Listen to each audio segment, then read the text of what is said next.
and welcome to my channel, Blissfully Single Bean. I'm your homegirl Bean, and I'm your blissfully single one. Happy Sunday, guys. Coming through with a review of Real Housewives of Potomac. This episode was really more of the same nonsense. Wendy and her 4 degrees was extra fucking annoying. Wasn't here for it, but here we are. And then more of the same, Candace and Monique back and forth. All right, let's get into it. Episode opens up with Candace doing vocal exercises with her good Judy. La la la la la la la la la. La la la la la la la la la. La la la la la la la la. She's working out those vocals, you know what I mean? She talks to her good Judy about how she's grateful to have the support of super producer Chucky Thompson, and I get it. And then she starts crying again.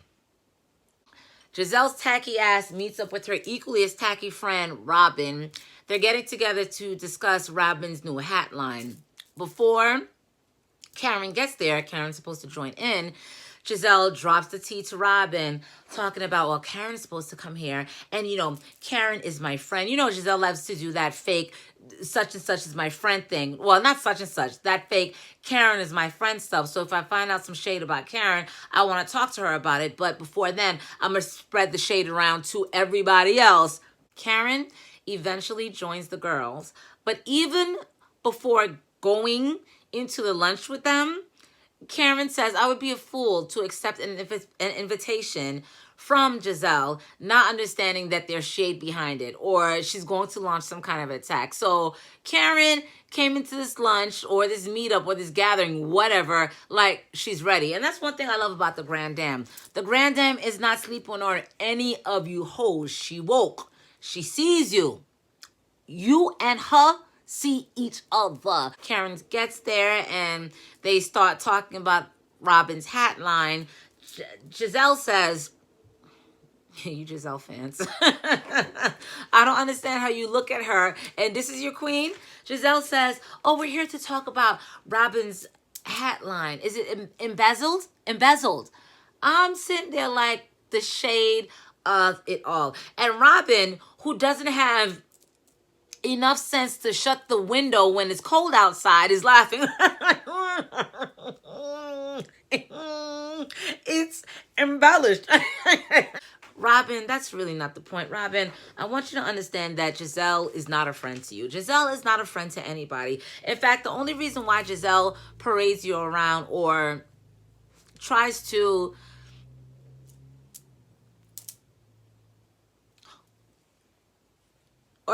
make it seem that you're really her good Judy is the fact that Giselle is a mean-spirited person. I believe Giselle was born that way. I believe, you know, the power of Christ compels you. Only Christ can reverse who Giselle is as a person. And I can't even say all that because wasn't she a first lady? And she's still mean as hell. The point is, Robin, Giselle is really not your friend. The only reason why she hangs around you is because you're beneath her and you make her feel better about herself. But for her to kind of throw out that jab to you, embezzled or embezzlement, when she knows you're dealing with these tax situations, girl, Robin, I'm going to need you to have more of a spirit of discernment when it comes to the people you should have around your circle. But Robin strikes me as someone who's very weak and who needs Giselle's strong personality. So here we are. But child, if it was me, I would have punched Giselle straight in her face talking about some embezzlement. You know exactly what you're going to do. And then with this raggedy hat line, I'm 42 years old. Where the hell am I going with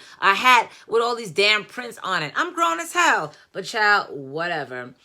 Giselle drops the Wendy tea to Karen, talking about, you know, well, Wendy told us that you bailed Ray out and you told him this during the trip to Monique's house. And Karen owns all of it. Karen says, yes, I absolutely did say that. And the other stuff that I said about Wendy, I absolutely did say that as well. There was no half-stepping on Karen's part. Karen said, I said that. And what? And another thing, this whole, oh, Karen wrote a check to pay off Ray's financial obligations to the IRS. And Ray is her husband. That is her family. If there's a situation that's affecting the family's finances, and I'm a wife and I have the means to take care of that, to put my family in good standing, what's the issue with that? What's the issue with that, Robin? Robin is $90,000 deep with the IRS. You think Juan is writing a check for $90,000 to bail Robin out?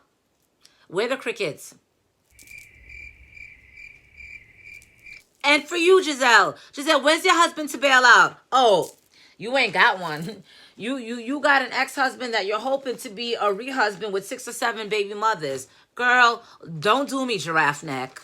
We flash over to Wendy's beautiful family, beautiful kids, really handsome husband, but still yawn. I'm trying to figure out what Wendy really brings to this franchise because I haven't seen it much. The only thing I've seen is her bragging about her 4 degrees and the tea about the families not getting along. To me, that's not enough to keep me interested, but I digress. We're in Wendy's home with the incredibly handsome husband and the cute kids. And Wendy's talking about, education is so big. But then Cameron called me ignorant. And, she's running down all her academic achievements and is wondering why Karen called her ignorant. Let me tell you something, baby girl. There are different types of intelligence. There's emotional intelligence, there's academic intelligence, there's street smarts, there's common sense. Just because you have 8 degrees up your ass and you're like $1 million in debt with Sally Mae, it doesn't mean that you're better than the next person. You can have academic achievements and still be ignorant. The ignorance part comes from not understanding how to deal with people, not understanding compassion, not understanding real life. So when Wendy's talking to her husband and is going on and on about how can Karen call me ignorant when I have all these degrees, the fact that you can have this conversation with your husband and not understand that you can still be ignorant as an academically educated person is like, girl, you need a wake-up call. You and that weave need a wake-up call. Wake up! Ashley visits a therapist. A therapist wants to know how she thinks things are going with Ashley and Michael. And Ashley, she's an optimist and she wants to think the best. So she says, I think things are going well with me and Michael. I kind of think she's looking at her situation through a set of rose-colored lenses. So she wants to say everything was okay. But all right, girl, you're married and I'm not, so I'm going to give that to you. But Ashley goes on and confides in her therapist and says, after having the baby, she doesn't feel sexy. Before having the baby, she was loose and she was free and she doesn't feel like herself. Ashley is struggling. And this scene to me says, it's unfair being a woman in the society. Before having kids, we were all on and popping. We were all ready to do whatever, down for whatever. But when you have a child, there's a couple of things that happens. First of all, your body changes. Your body changes. You're bringing a new life into the world. So looking at things physically, your body's never going to be the same. Secondly, your life isn't going to be the same. I can't go out and party the way I used to after having a child. Thirdly, your sex drive is going to alter a bit. At least after the first few months of having a child. You can't tell me you're still going to be sex crazed when you're barely sleeping because this child is up every 2 hours crying. So looking at this scene, I'm like, Ashley, you're being very hard on yourself. And I understand why you're being hard on yourself, but it's not fair. It's not fair as women. We bring life into the world. We don't want to fuck like we used to fuck. But then these guys, these men use it as an excuse to say, oh, I'm not getting enough attention, so I'm looking for it elsewhere. So looking at this scene, it's like Ashley is talking about her struggles, but it's kind of like she's struggling with this set of situations after having baby Dean. So it's kind of like she understands why Michael had to go out and do what he has to do. From the outside looking in, I'm thinking your husband is a pig. Your husband's always been a pig. And whether or not I had a baby, 2, 3, a whole tribe called Quest, the fact is, Michael was going to step on you with or without the babies, as evidenced earlier in the seasons of Real Housewives of Potomac. But I digress. I have to say, Ashley, girl, please stop being so hard on yourself. And it's hard because we have to be everything. We have to be mothers. We have to be wives. And we have to fuck on demand and want to fuck on demand. And in reality, that's not how it works. So I applaud Ashley's honesty, and I applaud her vulnerability in that scene. Let me tell you, I just finished my binge of Real Housewives of Potomac, and I reviled Ashley. But after Ashley having this baby and being a little bit more realistic about life, after her husband embarrassing her on time and two, and she understands you can't come at people crazy because you'll never know what karma hits you with. I have certainly warmed up to Ashley. And the fact that everybody's on this I hate Monique crusade, and I want to ice Monique out crusade, and Ashley is not part of the bullshit. Ashley, you are okay with me. All right with me. Shout out to Janet. Candace meets with super producer Chucky Thompson. And Chucky Thompson is one of those names, like I don't recognize the face. But when I was a big, hip hop R&B fan, I used to read, the DVDs, the round DVDs. You used to read the leaflets. Chucky Thompson's name was one of those names that I recognized because a lot of the hits that I enjoyed, Chucky's name was behind it. So I'm like, oh, Candace, I ain't mad. So Chucky and Candace are listening to the remix of her song, and child, the remix sounds eons better than the original. But then Chucky hits Candace with a surprise. He wants to sign her to his record label. I'm like, Candace, as much as you like to cry, now's the time. Whip out the napkins. Girl, now you can cry. You got one more time to cry about Monique, and I'm never watching Real Housewives of Potomac again. Finally get a scene with Monique. Finally. Girl. I wish you had enough emotional intelligence not to put your hands on that girl, because you played right into Giselle's trap for you. We barely get to see you, but the one lone scene where we see Monique doing what she does, which is balancing being a wife and a mom, and Monique talks about this Candace issue, and Monique says, Candace filed charges against me, and I could be arrested in front of my children, and who does that? Monique, you put your hands on a person. We're adults. When I was 12 or 13, I can get into a fight, when I was in junior high school. Shout out to Winthrop Junior High School. We can do that. However, as adults, we cannot put our hands on people without there being ramifications to that. And I had to learn that lesson when I was, 42? In my 30s, dealing with my ex, my baby's father. Like, we used to get into it like brawling. When the cops showed up, the cops didn't just arrest him. He arrested the both of us. We see each other. So the fact that Monique just can't believe the fact that Candace would press charges. Well, Monique, that's what happens in the real world. You put your hands on people, and guess what? They come after you legally, and they come after you civilly. So it's kind of annoying to me that Monique just can't understand why Candace would go to the extent of filing charges. Not only that, like, you didn't reach out to the girl. You did not reach out to the girl right away to say, I'm sorry, I apologize, I was under a lot of pressure, but you didn't deserve that. Child, Monique, as much as I like you, get a grip and understand what real life is. As adults, we can't put hands on each other without not expecting repercussions to this. Like, Monique, wake up. So Giselle is working on that glorified ranch. Ashley stops by with that incredibly adorable baby Dean, who looks just like Michael. Before Ashley takes baby Dean out the car, Ashley wants to know if Giselle's house is safe, because last time she was there, it was condemned.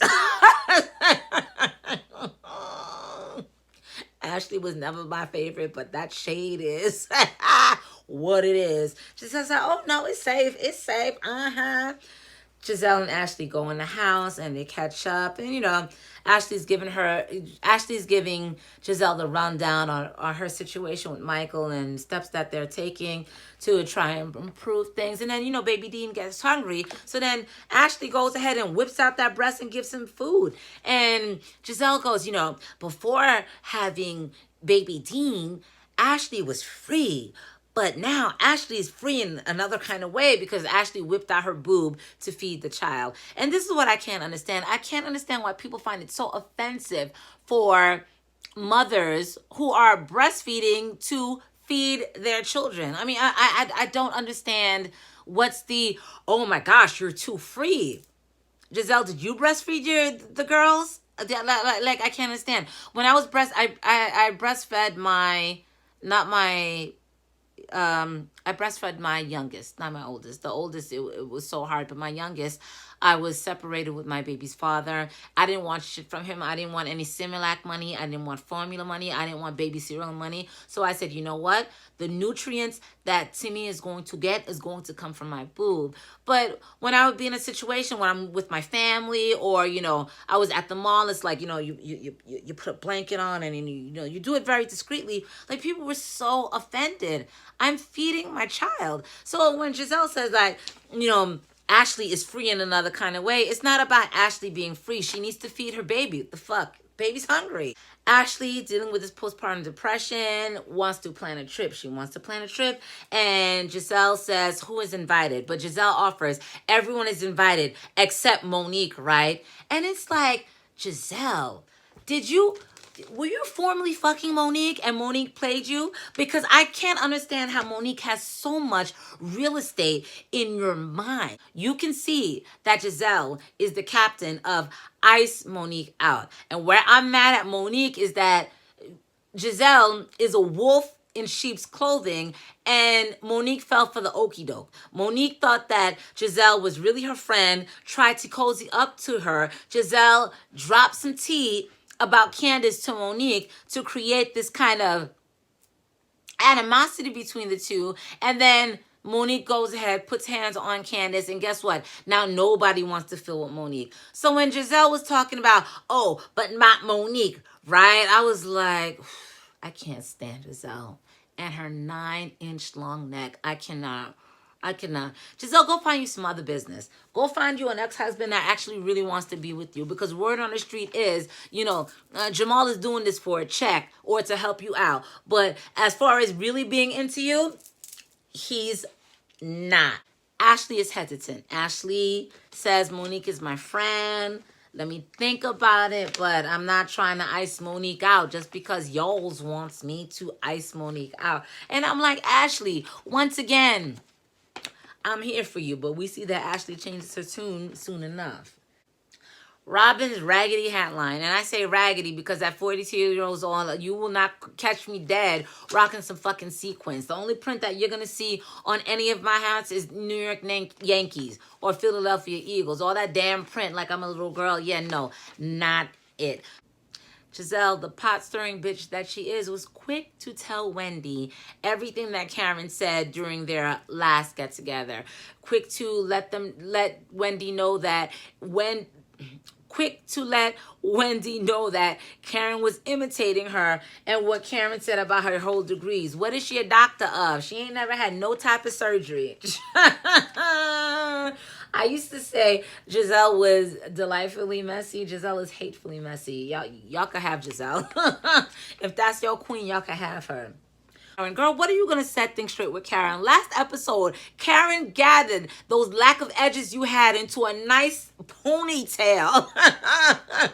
What are you going to set straight with Karen? Say whatever you want, but Karen will read a bitch. Wendy, you are not ready. You're not. Married to a millionaire, but if I had to go out and I travel for a living, so if I had to travel, I made sure that I had adequate childcare, so I'm not dragging my baby everywhere with me, which is not best for him. But anyway, who am I to judge? I'm just thinking, girl, go to Sitter City. Sitter City was very helpful. You always found somebody on Sitter City, right? Right. Grand dame of my heart, and Potomac, aka Karen, shows up as classy as she is. She greets everybody, and Wendy is cold. Wendy is ready to set it off, girl. I guess. Candace comes in. Candace having a side conversation with Wendy, and Candace says to Wendy, you know, I want to understand where Karen is coming from, but I'm confused because Karen has been very supportive of me. What is not to understand, Candace? Candace is such a little girl. For 30, what was she, 31, 32? I feel like at 31, 32, I kind of understood life. But for 31, 32, Candace is such a little girl. What is there to not understand? Karen is friends with you, Candace, and Karen is also friends with Monique. She's not picking a side, and she's not going to say fuck Monique over you. Karen is trying to be a friend to both women. What is there to not understand, Candace? Girl, just annoying. It's like, where is that black? Where is that?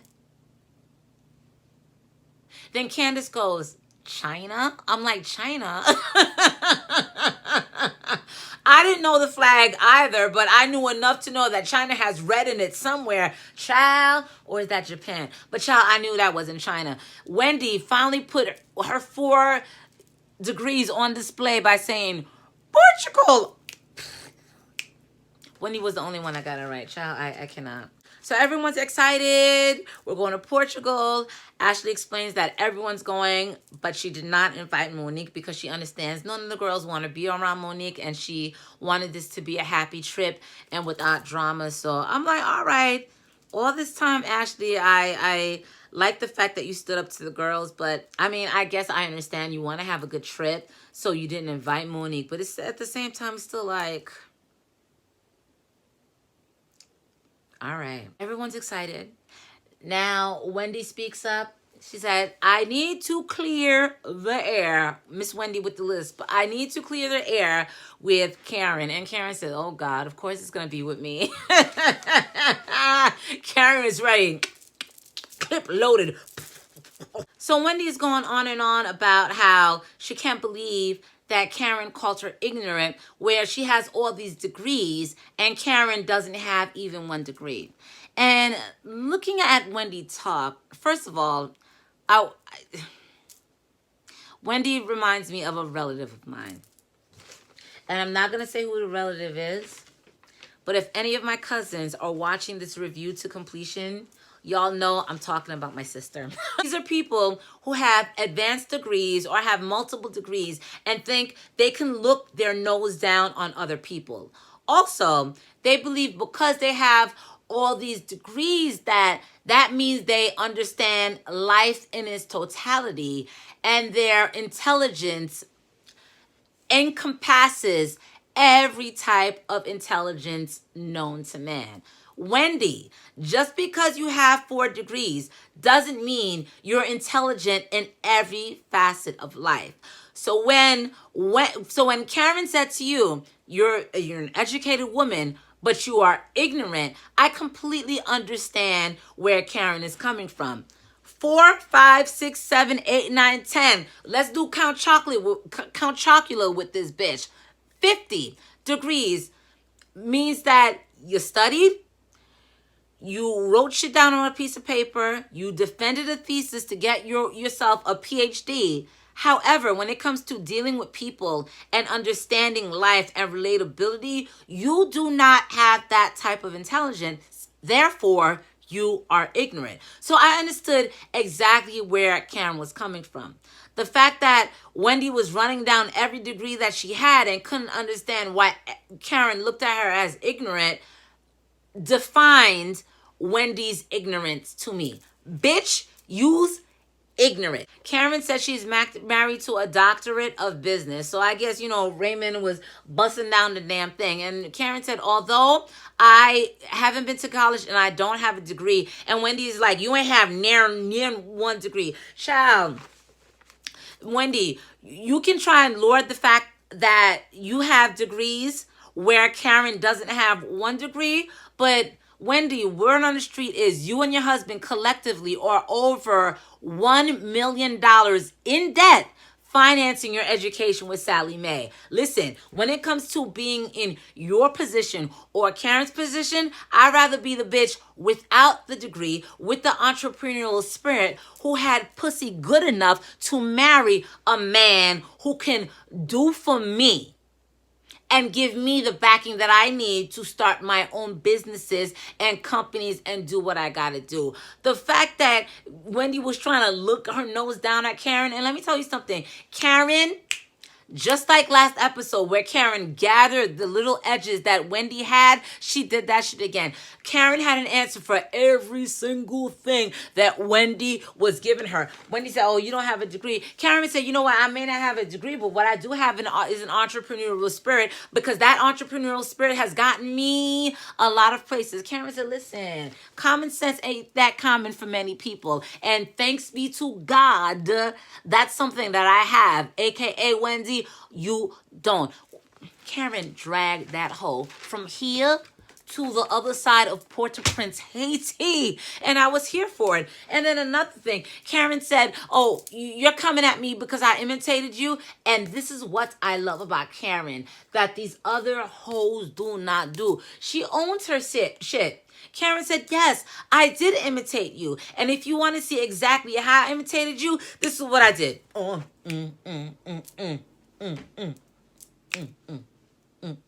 Karen got up and did the slick snake walk. And when I tell you, when Karen was doing the walk and the producers flashed back to Wendy walking down the stairs and you saw the accuracy in the snake walk, I was like, oh, Karen. Karen's impersonation of Wendy was so on point. She had Giselle, Robin, the rest of these hoes doing the slick Wendy snake walk. I said, Karen is undefeated. If you think I'm lying, I'm not. That is my review of Real Housewives of Potomac. Please like, comment, and subscribe. Please follow me on my social media channels. Beans for Easy, that's my handle for Twitter and Instagram. And if you follow me, please let me know so that I can give you a follow back. All right, guys. You have a great night. Have a wonderfully fruitful week. And I'll see you guys in the next review. Talk to you guys later. Bye.